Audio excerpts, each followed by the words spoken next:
किसी गांव में एक गड़रिया रहता था।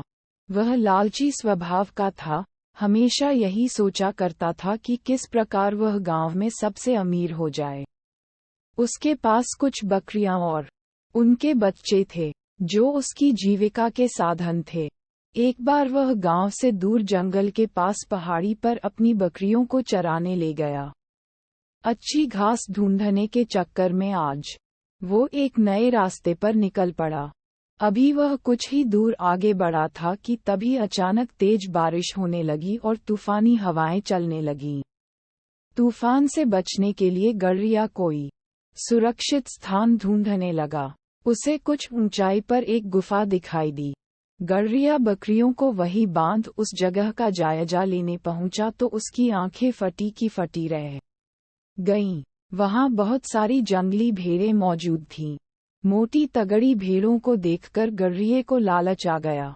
उसने सोचा कि अगर ये भेड़ें मेरी हो जाएं तो मैं गांव में सबसे अमीर हो जाऊंगा।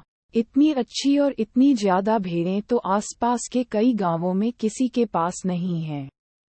उसने मन ही मन सोचा कि मौका अच्छा है, मैं कुछ ही देर में इन्हें बहला फुसलाकर अपना बना लूंगा, फिर इन्हें साथ लेकर गांव चला जाऊंगा। यही सोचते हुए वह वापस नीचे उतरा। बारिश में भीगती अपनी दुबली पतली कमजोर बकरियों को देखकर उसने सोचा कि अब जब मेरे पास इतनी सारी हट्टी कट्टी भेड़ें हैं तो मुझे इन बकरियों की क्या जरूरत। उसने फौरन बकरियों को खोल दिया और बारिश में भीगने की परवाह किए बगैर कुछ रस्सियों की मदद से घास का एक बड़ा गट्ठर तैयार कर लिया। गट्ठर लेकर वह एक बार फिर गुफा में पहुंचा और काफी देर तक उन भेड़ों को अपने हाथ से हरी हरी घास खिलाता रहा। जब तूफान थम गया तो वह बाहर निकला।